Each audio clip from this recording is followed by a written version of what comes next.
భగవాన్ రమణుల యొక్క తత్వాన్ని బయటికి వచ్చేటట్టు చెయ్యడంలో అసలు మౌనస్వామి అని పేరుగాంచినటువంటి భగవాన్ రమణులు మొట్టమొదటిసారి నోరు విప్పి మాట్లాడడం అనేటటువంటిది ప్రారంభింపచేసినటువంటి వ్యక్తి. తదనంతర కాలమునందు రమణ మహర్షికి అసలు ఆ పేరే ఉంచినటువంటి వ్యక్తి. రమణ మహర్షి ఎవరి పట్ల మిక్కుటమైన ప్రీతితో చెయ్యి కూడా పట్టుకుని తీసుకుని వెళుతూ ఉండేవారో, ఎవరితో మాట్లాడుతూ ఉండేవారో, ఎవరిని అనేక పర్యాయములు అనుగ్రహించారో అటువంటి మహాపురుషుడే కావ్యకంఠ గణపతి ముని. రమణుల జీవితం, కావ్యకంఠ గణపతి ముని జీవితం అవిభాజ్యములు, రెండు వేరు చేసి చూడడం కుదరదు. చాలా ప్రధానమైన సంఘటనలు వారి ఇరువురి మధ్యలోనే జరిగాయి. అంతటి గొప్ప ద్వయం అది. కావ్యకంఠ గణపతి ముని కారణజన్ములు. ఆయనకు ఒక రోజు అకస్మాత్తుగా ఆలోచన వచ్చింది. ఈ పైన మౌనస్వామి ఉన్నారంటారు కొండ మీద, అరుణాచలం వచ్చి నాళ్ళయింది, ఇంతమంది గుంపులు గుంపులుగా పోయి చూసొస్తూ ఉంటారు, ఎప్పుడూ మాట్లాడంటారు, ఒక్కసారి ఆయన్ని చూసొస్తే అనుకున్నారు. సరే ఎక్కడుంటారు ఏమిటి అని విశ్వనాథ అయ్యర్ అని ఆయన స్నేహితుడు, ఆయన్ని అడిగారు తీసుకెళ్ళమని. ఆయన సరే నేను తీసుకెడతాను, విరూపాక్ష గుహలో ఉంటారు రమ్మని తీసుకెడుతూ, అక్కడే పద్మనాభస్వామి అని ఒక ఆయన ఉండేవాడు. ఆయన ఎప్పుడూ రమణ మహర్షి మీద నిందాప్రచారం చేస్తుండేవాడు. ఆయనకేం తెలుసు, ఆయనకేం తెలియదు, నేనే గొప్పవాడిని, నాకే అన్నీ తెలుసు అంటుండేవాడు. ఆ పద్మనాభస్వామి మాటలు నమ్మి ఆయనకి అంతేవాసిగా మారిపోయాడు విశ్వనాథ అయ్యర్. ఈయనన్నాడు రమణ మహర్షిదేం గొప్ప అండి, రమణుల సంగతి అలా వదిలే. అప్పటికి రమణులు అనేవారు కాదు, వెంకటరామన్ అనేవారు. వెంకటరామన్ దేవుందండి, ఆయనదేం గొప్ప కాదు, పద్మనాభస్వామి వారు చాలా గొప్ప, మేము ఆయన శిష్యులం, ఆయన్ని చూపిస్తాను రండి అన్నారు. రమణులు ఎక్కడ ఉంటారని అడిగారు. విరూపాక్ష గుహలో ఉంటారు, అక్కడే పద్మనాభస్వామి కూడా కూర్చుంటారన్నారు. సరే ఏదో మనకు కావలసింది దొరుకుతుందిగా పదండి అని చెప్పి వెళ్ళారు.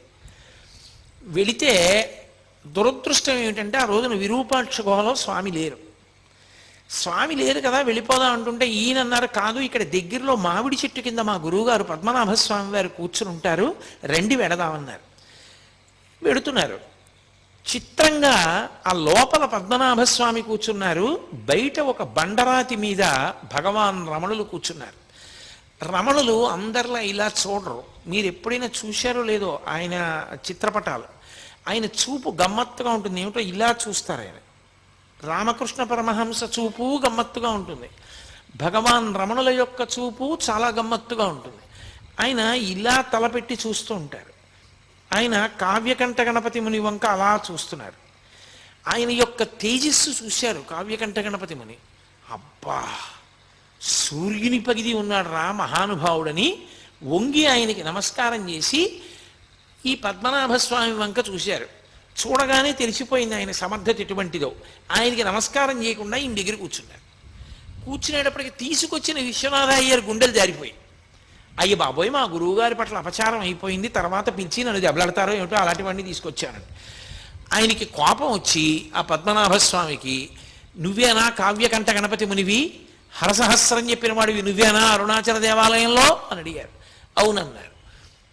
ఏది అంత పండితుడువా, శుక్లాంబరధరం విష్ణుం అన్న శ్లోకానికి విష్ణుపరంగా చెప్పు అన్నారు. వెంటనే శ్లోకాన్ని విష్ణుపరంగా చెప్పారు. చెప్పి మీరు నన్ను విష్ణుపరంగా అడిగారు, బ్రహ్మపరంగా కూడా చెప్తానని మళ్ళీ బ్రహ్మపరంగా అన్వయం చేశారు. చెప్పి పద్మనాభస్వామి వంక చూసి, బ్రహ్మగారితో సమన్వయం చేయడం ఏమిటి, ఎదురుగుండా కనపడుతున్నటువంటి ఈ వెంకటరామన్ గారితో అన్వయం చేస్తాను చూడండి అన్నారు. అని శుక్లాంబరధరం, తెల్లటి గోచి పెట్టుకుని ఉంటారు ఇప్పుడు, కాబట్టి తెల్లటి బట్ట కట్టుకున్నారు. విష్ణుం, ఆయన కీర్తి దిగంతముల వ్యాపించింది, ఆయన అటువంటి స్థితిని పొందారు కాబట్టి విష్ణుం. శశివర్ణం, తెల్లగా మెరిసిపోతున్నారు కాబట్టి శశివర్ణం. చతుర్భుజం, చతుర్భుజం అంటే భుజం అంటే గెలిచినవాడు అని, కాబట్టి ఆయన మనో బుద్ధి చిత్త అహంకారములు అనేటటువంటి నాలుగింటిని కూడా భుజించేశాడు, గెలిచేశాడు. ఆయన గెలిచేసిన వాడు కాబట్టి చతుర్భుజం. ప్రసన్నవదనం, ఆయన ముఖం చూడండి ఎంత ప్రసన్నంగా ఉందో, కాబట్టి ప్రసన్నవదనం ధ్యాయేత్, అటువంటి ఆయన్ని ధ్యానం చేస్తే సర్వ విఘ్నోపశాంతయేత్, అన్ని విఘ్నములు పోతాయన్నారు. అనేటప్పటికీ పద్మనాభస్వామికి ఎక్కడ లేని బాధ పుట్టేసింది. చూశారు కానీ చిన్న పొరపాటు పడ్డారు కావ్యకంఠ గణపతిమని. వెంకట్రామన్ ఒంటి మీద యజ్ఞోపవిందా అని చూశారు, యజ్ఞోపవీతం ఉందా అని. యజ్ఞోపవీతం మీద ఆయనకున్న శ్రద్ధ అటువంటిది, అది తక్కువేం కాదు, చాలా గొప్ప విషయం. ఈయనకి ఒంటి మీద యజ్ఞోపవీతం లేదు, కాషాయం కట్టుకోలేదు, తెల్లటి గోచీ కట్టుకున్నారు.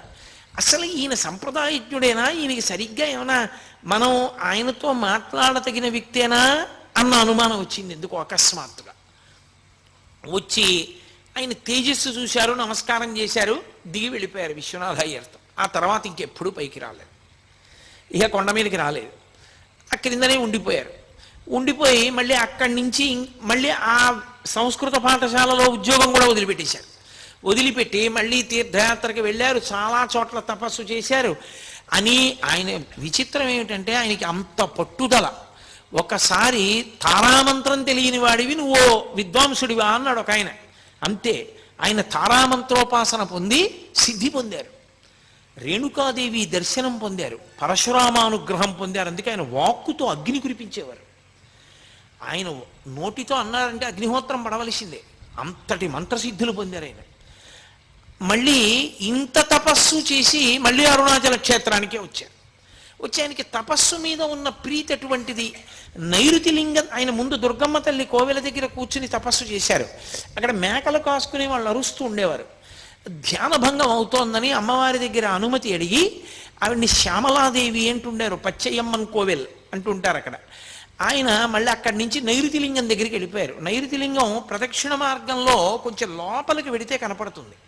దానికి ఒక పక్కన నైరుతిలో పక్కకి ఓ చిన్న గుడిసె లాంటిది వేసుకుని దానికి ఒక చెక్క తలుపు లాంటిది ఒకటి పెట్టుకుని రాత్రింబవళ్ళు అందులో కూర్చుని తపస్సు చేస్తుండేవారు. అలా తపస్సు చేస్తున్న రోజుల్లో ఒక ఆశ్చర్యకరమైనటువంటి సంఘటన జరిగింది. ఆయన ఒకసారి అరుణాచలేశ్వరుని యొక్క రథాన్ని చూశారు. అరుణాచలేశ్వరుడికి ఉన్న రథం అంత రథం ఇక ఏ ఈశ్వర స్వరూపానికి ఉండదు అంటారు. 14 భువనములు ఎలా ఉంటాయో అలా 14 అంతస్తుల కొయ్యతేరు అరుణాచలేశ్వరుడు. అది ప్రత్యేకించి కృత్తికా ఉత్సవానికి 8వ రోజున ఆయన నందివాహనారూఢుడై ఆ మరునాడు కొయ్యతేరు మీద వెడుతున్నప్పుడు ఆ విలాసం, ఆ వైభవం చూసి తీరాలంటారు. అంత పెద్ద రథం, ఆ రథం వంక చూశారు. చూసి ఆయన అనుకున్నారు, 14 భువనములను ఏకకాలమునందు చూడలేరు, కానీ ఈ రథాన్ని ఇందుకే ఇలా నిర్మాణం చేశారు. 14 భువనములను నడిపించగలిగినటువంటి పరమేశ్వరుడే 14 భువనముల యొక్క రూపంగా ఉన్నటువంటి ఈ రథస్థితుడై ఈ లోకాన్ని నడుపుతున్నటువంటి వాడిగా రథంలో నడుస్తూ కనపడతాడు. అందుకే అరుణాచలంలో రథోత్సవం జరిగిన నాడు దర్శనం చేయడం అంత గొప్పదైంది అని భావన చేశారు. వెళ్ళి మళ్ళీ తపస్సు చేసుకుంటున్నారు. తపస్సు చేసుకుంటుండగా ఆయనకి చీకటి పడిపోయిన తర్వాత బయటికి వచ్చారు. బయటికి వస్తే కొంతమంది మాటలు వినపడుతున్నాయి. అరుణాచలంలో ఇవాల్టి రోజు ఉదయం రథోత్సవం కోసం కొయ్యతేరులో స్వామివారిని పట్టుకుని బయలుదేరారు. ఖచ్చితంగా ఈయన పనిచేసిన సంస్కృత పాఠశాలకి ఈయన అరుణాచలం రాగానే అన్నం తినడానికి అడిగినటువంటి ఆ అన్నదాన సత్రంకి మధ్యలో రథం ఆగిపోయింది. ఎంతమంది దాన్ని మరమ్మత్తు చేసేవాళ్ళు వచ్చారో, ఎన్ని వేల మంది వచ్చారో, ఇంతమంది మోకులేశారు, లాగారు, తోశారు, ఏం చేసినా అంగుళం కూడా రథం కదలలేదు.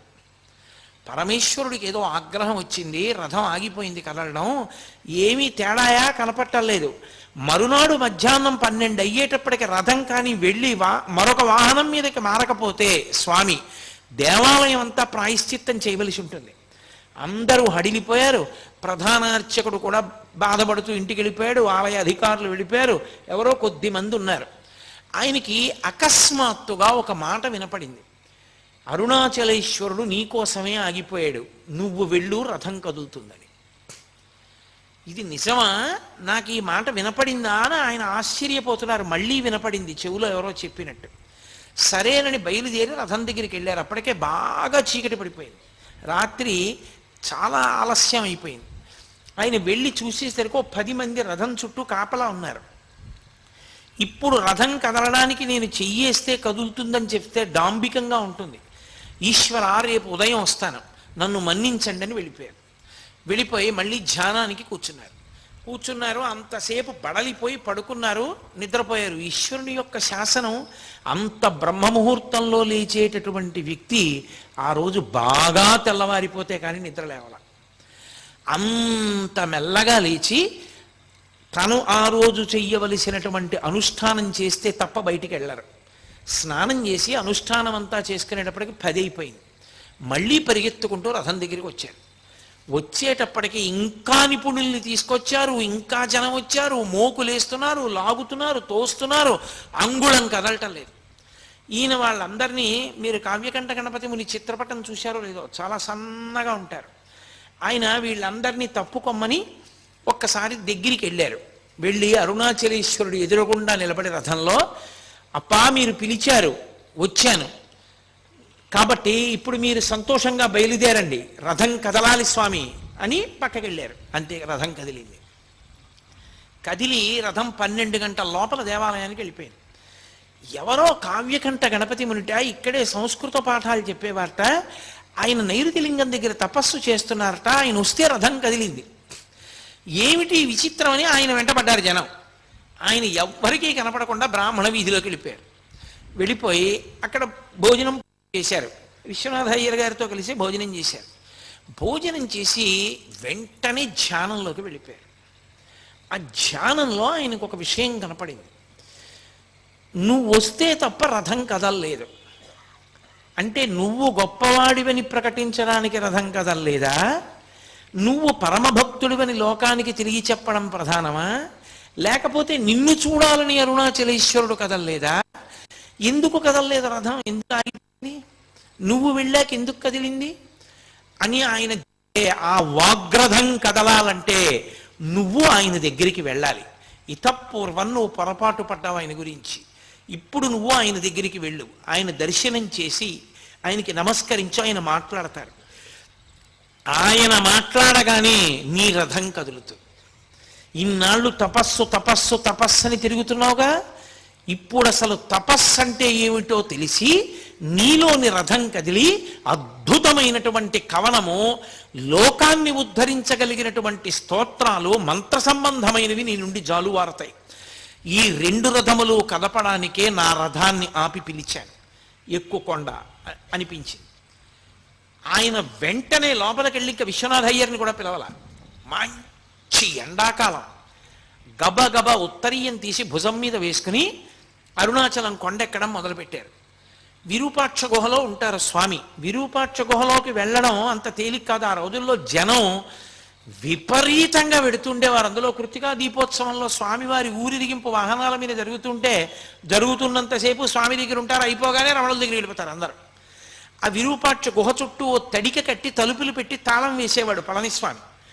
ఆయన ఎందుకో ఆ రోజున తాళం వేయడం మానేసి తలుపులు తెరిచి ఏదో శారీరక అవసరం తీర్చుకోవడానికి వెళ్ళాడు.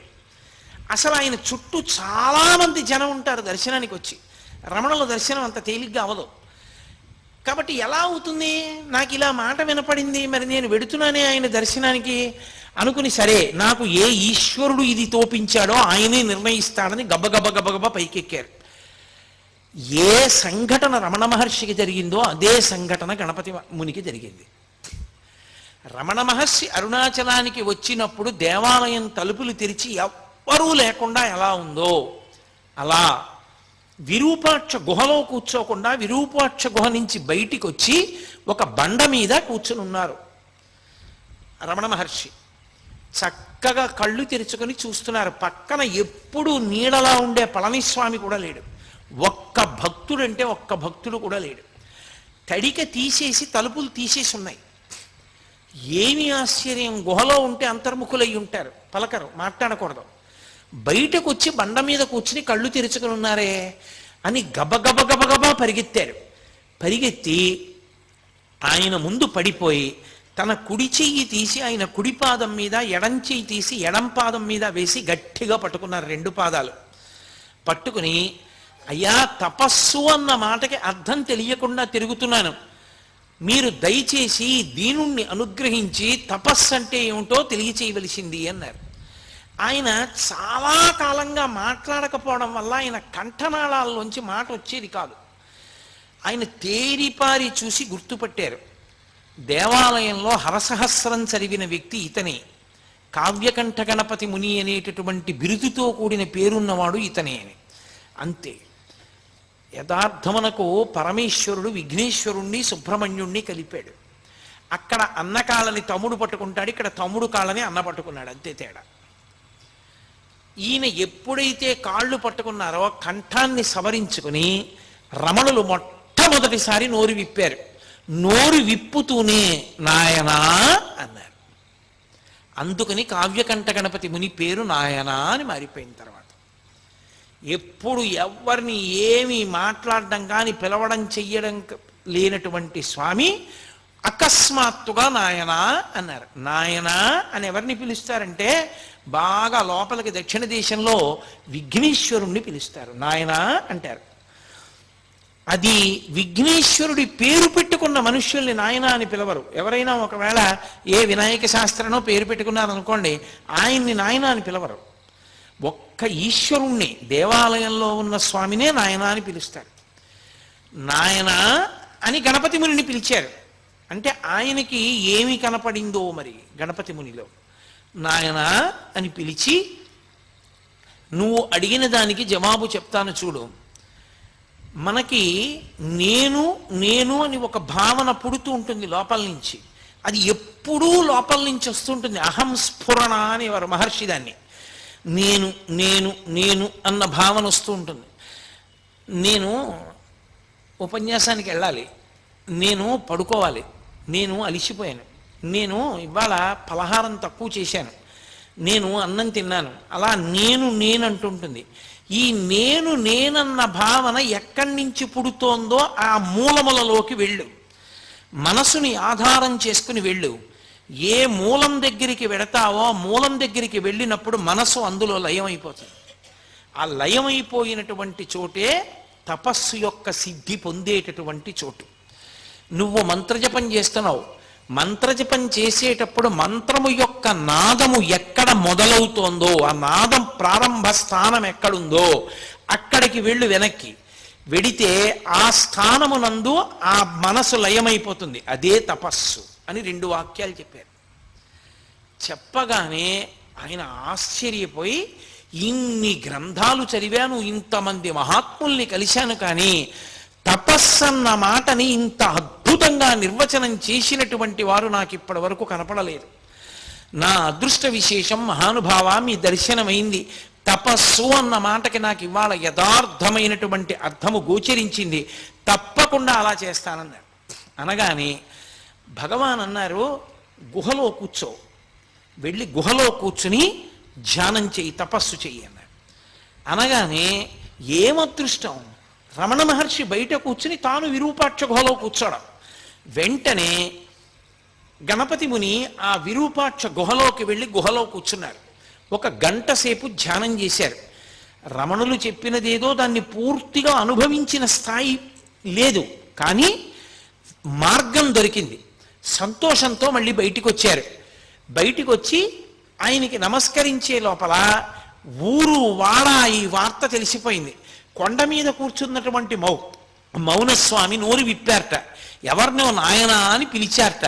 ఎవరో ప్రశ్న అడిగితే 2 మార్గాలు చెప్పారట.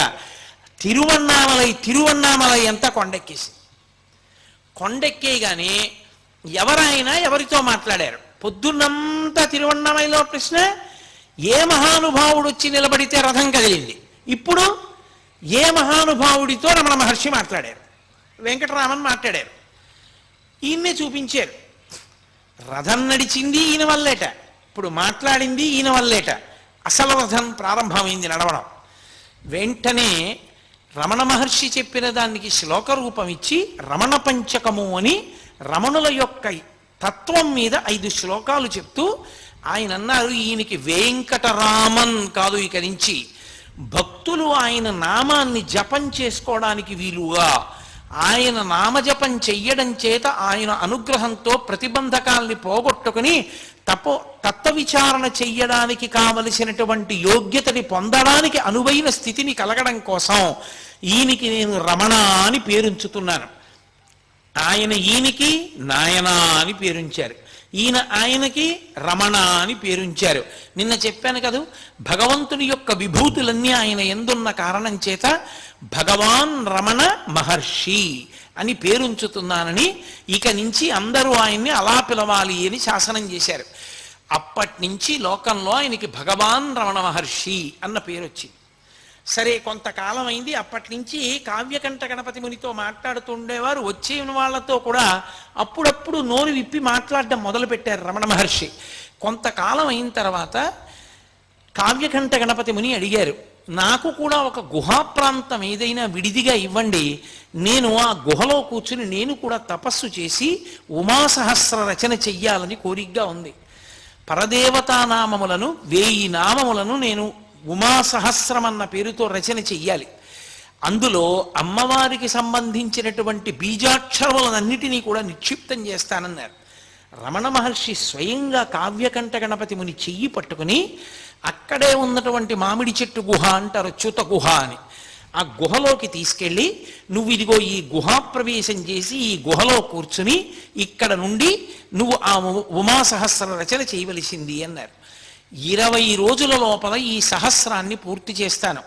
20వ రోజు అర్ధరాత్రి 12 గంటల వేల్టికి నేను ఈ ఉమాసహస్ర రచన పూర్తి చెయ్యలేకపోతే అప్పటి వరకు ఎంత రచన చేశానో ఆ రచన అంతా చింపేస్తానని ప్రతిజ్ఞ చేశారు కావ్యకంఠ గణపతి ముని.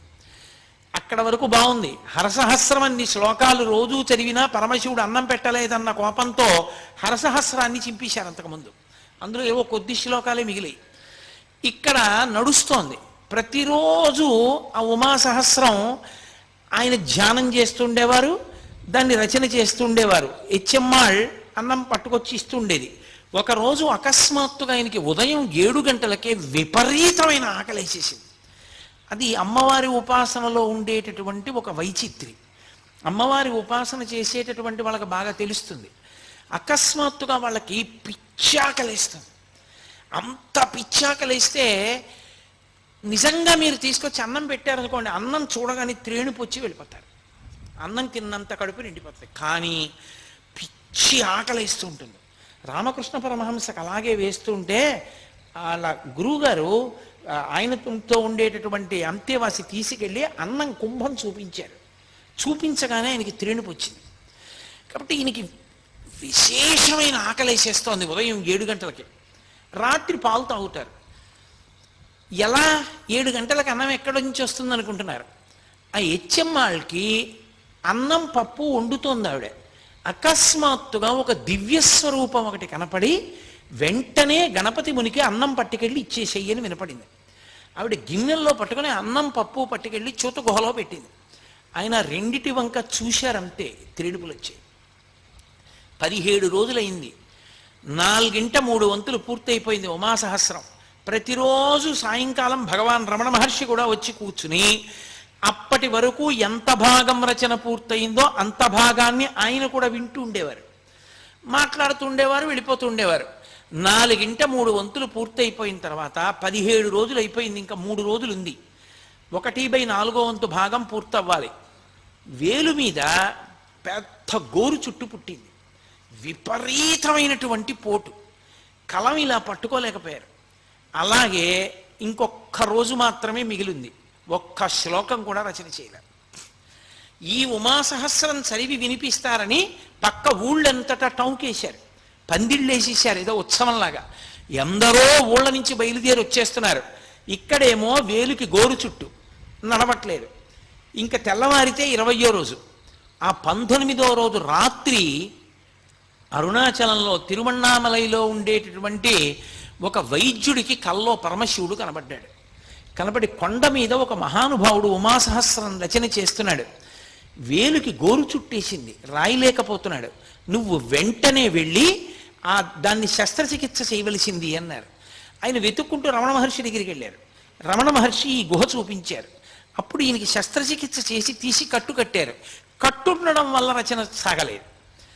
అప్పుడు ఆయన దగ్గర ఉండే స్నేహితులు అందరూ కలిసి అన్నారు, మరి ఇవాళ రాత్రి అయిపోవాలి 12 గంటల లోపల, ఎలా అంటే ఆయన అన్నారు, రమణ మహర్షి అన్నారు, ఆశువుగా కవితాధార చెప్పగలరు కాబట్టి 5 పృచ్ఛకులు తిరువణ్ణామలై నుంచి కొండ మీదకి వస్తారు. 5గురు పృచ్ఛకులు కూర్చుంటారు. 5 వృత్తాలలో ఇన్ని శ్లోకాలని మీరు ఆసువుగా చెప్తుంటే వాళ్ళు రాసేస్తారు. ఇటు తిరిగి ఇటు తిరిగి ఇటు తిరిగి ఇటు తిరిగి ఇటు తిరిగి చెప్పేస్తుంటే వాళ్ళు రాసేస్తుంటారు. 5గురు పృచ్ఛకులు కాగితాలు కలాలు పట్టుకుని లేఖకులు వచ్చేసారు. వచ్చేసి కూర్చున్నారు. రాత్రి అయింది. రమణ మహర్షి వచ్చి నడవట్లేదు రచన. రమణ మహర్షి వచ్చి ఏమీ పర్వాలేదు, ఇక నడుస్తుంది, మొదలు పెట్టండి అన్నారు. అని కావ్యకంఠ గణపతి ముని వెనక్కి వెళ్ళి కూర్చుని సమాధిలోకి వెళ్ళిపోయారు. ఆయన సమాధిలోకి వెళ్ళిపోయారు. కావ్యకంఠ గణపతి ముని యొక్క నోటి వెంట వరద కింద వెళ్ళిపోయింది ఉమాసహస్రం. రాత్రి 12 కన్నా ముందే ఉమాసహస్రం పూర్తి అయిపోయింది. 5గురు రాసేశారు. అమ్మయ్య అయిపోయింది సహస్రం అన్నారు. రమణులు ఒక్కసారి బహిర్ముఖులై నేను చెప్పినదంతా రాసుకున్నారా అని అడిగారు. అప్పుడు కావ్యకంఠ గణపతి ముని అన్నారు, పలికిన వాణ్ణి నేను, నా లోపల 12 లోపల పలికించడానికి గురువు అనుగ్రహంగా రమణులే చేరి బుద్ధి ప్రకాశం చేసి నా చేత పలికించారని. ఆ ఉమాసహస్రం ఎంత మంది చేతనో కొనియాడబడేటటువంటి గ్రంథం. అమ్మవారి బీజాక్షరముల యొక్క సంపుటీకరణంతో అమ్మవారి వైభవాన్ని అంత గొప్పగా కీర్తించేటటువంటిది. లక్ష్మీకాంతం గారని కావ్యకంఠ గణపతి మునికి చాలా అంతేవాసి. ఆయన మహానుభావుడు నాయన అన్న పేరుతో కావ్యకంఠ గణపతి ముని మీద ప్రత్యేకంగా ఒక పుస్తకం రాశారు. ఆ పుస్తకంలో ఈ ఉమాసహస్రంలో ఉండేటటువంటి కొన్ని శ్లోకాలని కూడా ఆయన అందులో చేర్చి చూపించారు. కాబట్టి అంత గొప్పగా ఉమాసహస్రం పూర్తయింది. తర్వాత శుద్ధప్రతులు పూర్తయ్యాయి. తన చేత రమణ మహర్షియే ఉమాసహస్రం పూర్తి చేయించి లోకానికి అందించారు అని కావ్యకంఠ గణపతి మునికి భగవాన్ రమణులంటే విశేషమైనటువంటి గురుభక్తి. ఎప్పుడూ ఆయన్ని గురుభావనతోనే చూస్తుండేవారు. రమణ గీత అని రమణ భగవానుడి యొక్క తత్వాన్నంతటినీ కూడా అద్భుతమైనటువంటి కవిత్వం రూపంలో తీసుకొచ్చిన మహానుభావుడు కావ్యకంఠ గణపతి ముని. అటువంటి వ్యక్తి అరుణాచలంలోనే ఉండి స్కందాశ్రమానికి వెళ్ళిపోయారు. తర్వాత విరూపాక్ష గోళ ఆయన కూర్చోలేకపోయారు. ఆ ఎండ వేడికి లోపల గాలి లేక అందులో కూర్చోలేక భార్యని చెన్నై పంపించేసి ఆయన స్కందాశ్రమానికి వెళ్ళిపోయారు. వెళ్ళిపోయి ఆ స్కందాశ్రమంలో రమణ మహర్షితోటే కూర్చుని ఆ రమణ గీత పూర్తి చేశారు. ఆ రమణ గీత పూర్తయిపోయిన తర్వాత ఆయన అసలు భగవాన్ రమణుల యొక్క తత్వం లోకంలో ప్రకాశించడానికి, రమణ వైభవం ప్రకాశించడానికి చాలా చాలా కారణభూతులైన వ్యక్తుల్లో ఒకరు కావ్యకంఠ గణపతి ముని. అసలు ఇంకా యథార్థంగా చెప్పాలంటే వాళ్ళిద్దరూ విఘ్నేశ్వర సుబ్రహ్మణ్య స్వరూపాలు. వాళ్ళిద్దరూ కలిసి జీవితంలో అపురూపమైన సంఘటనలకు కారణమయ్యారు అరుణాచల క్షేత్రంలో. ఇద్దరికీ అరుణాచల క్షేత్రంతో అంత సంబంధం. బహుశः కావ్యకంఠ గణపతి ముని అరుణాచలం వెళ్ళి ఉండకపోతే రమణుల నోటి వెంట ఒక్క మాట కూడా లోకానికి అందదు, రమణుల సందేశం కూడా అందదు. కావ్యకంఠ గణపతి ముని కారణంగానే ఆ రథం కదిలింది. అది తరువాతి కాలంలో ఎందరికో మార్గదర్శనమైంది. ఆ తరువాత తిరువత్తూరు వెళ్ళిపోయారు. నేను యాత్రకు వెడతాను అని చెప్పి బయలుదేరారు. రమణుల నోటి వెంట ఏదీ అనవసరంగా రాదు. యాత్రకు బయలుదేరుతుంటే రమణులు అన్నారు, మీతో వాసుదేవ శాస్త్రిని తీసుకెళ్ళండి అన్నారు. ఎందుకన్నారో అలా అని వాసుదేవ శాస్త్రిని కూడా తీసుకెళ్ళి చెన్నైలో బయలుదేరుతూ అన్నారు, అనవసరంగా రమణులు ఇతన్ని పంపించరు, ఎందుకు పంపించారో అని ఇవాళ మనం ఏ దిక్కుగా వెడదామని అడిగారు వాసుదేవ శాస్త్రిని. ఆయన అన్నాడు, మనం తిరువత్తూరు దిశగా వెడదాం, దానికి ఆదిక్షేత్రం అని పేరు, అదే మొదటి క్షేత్రం, అటు వెడదామన్నాడు. తిరువత్తూరు వెళ్ళారు. అక్కడే కావ్యకంఠ గణపతి మునికి కపాలి శాస్త్రితో అనుబంధం ఏర్పడింది. కపాల శాస్త్రి పుస్తకాలు మీలో ఎవరైనా చదివారేమో నాకు తెలియదు. కావ్యకంఠ గణపతి ముని ఎంతటి మహాప్రకాండుడో, ఎంతటి సంస్కృత భాషా ధురీణుడో, అంతటి గొప్ప రచనా వైభవం ఉన్నవాడు, మహావేదాంతి. ఆయన కూడా కపాలి శాస్త్రి ఎన్నో గ్రంథాలు రచించారు. ఆయన ఇటు రమణులతోటి అటు అరవిందులతోటి కూడా సంబంధం ఉన్న వ్యక్తి. కాబట్టి అటువంటి ఆయన ఒక పాడుపడిపోయినటువంటి విఘ్నేశ్వర దేవాలయంలో కూర్చుని 20 రోజుల నేను ఇక్కడ 18 రోజుల పాటు రమణులు నాకు ఎటువంటి తత్వాన్ని తపస్సుకి చెప్పారో అటువంటి తపస్సు చేస్తాను అని పగటిపూట అన్నం తినడం కూడా మానేసి ద్రవ పదార్థం ఒక్కటే పుచ్చుకునేవారు. 18 రోజులు అయిపోయింది. అయిపోయిన తర్వాత ఇక్కడ కావ్యకంఠ గణపతి ముని కూర్చుని జపం చేస్తున్నారు. మంచి సమాధిలోకి ప్రవేశించే ప్రయత్నంలో ఉన్నారు. ఆయన చెప్పిన మార్గంలో లోపలికి వెళ్ళి అన్వేషిస్తున్నారు. ఎక్కడి నుంచి పుడుతోంది నేనన్న భావన అన్నది. ఆయన చేస్తుండగా సాయంకాలం 4 అలా అవుతుండగా విపరీతమైన నీరసం వచ్చేసి అసలు కూర్చోలేక శవాసనం వేసేసి శవాసనం మీ అందరికీ తెలిసినదే, నేల మీద పడుకుని నా గురువు రమణ భగవానులు ఉంటే బావుణ్ణు అన్నారు. ఆశ్చర్యం ఏం జరిగిందంటే అక్కడ అరుణాచలంలో రమణ మహర్షి ఎక్కడ కూర్చుని ఉన్నారో అక్కడి నుంచి ఒక్క ఎగురు పైకి ఎగిరి కింద పడ్డారు ఆసనం మీద. అక్కడ ఏమైందో తెలుసా, ఈయన ఎగిరి కింద పడే లోపల నా గురువు రమణులుంటే బావుణ్ణు అనుకున్నారు. అంతే. శవాసనం వేసి పడుకున్న కావ్యకంఠ గణపతి ముని యొక్క గుండెల మీద ఎడంచి పెట్టి గట్టిగా నొక్కి కుడి చేతిని ఆ బ్రహ్మరంధ్రం దగ్గర మాడు దగ్గర పెట్టి నొక్కారు రమణ మహర్షి. కొద్ది కాలం, నేను చెప్పినంతసేపు కూడా లేదు, ఇలా నొక్కారు. రమణులు వచ్చారని అర్థమైంది కావ్యకంఠ గణపతి మునికి. ఒక్కసారి దొల్లి ఆయన పాదములు చూద్దాం అనుకున్నారు. కానీ ఎడంచేత్తో గుండె నొక్కి పెట్టడంలో రమణుల స్పర్శ వలన పులకాంకిత గాత్రుడైపోయి ఒళ్ళంతా విద్యుద్వలయాలు ప్రవహిస్తున్నట్లుగా అయిపోయి ఆయన కదలలేకపోయారు, అలాగే ఉండిపోయారు. అంతే. ఇక్కడున్నవారు ఇక్కడే ఉన్నారు, అక్కడికి వెళ్ళారు. ఒక్కసారి ఆ రహస్యం బయట పెట్టారు రమణ మహర్షి. తన నోటి వెంట తానే ఒక్కసారి జారిపోయారు నోరు. అవును, తిరువత్తూరు క్షేత్రంలో ఫలానా చోట వెడుతున్నప్పుడు చీకటిగా ఉంటుంది, పాడుపడిపోయిన గణపతి దేవాలయం ఉంది కదూ అన్నారు.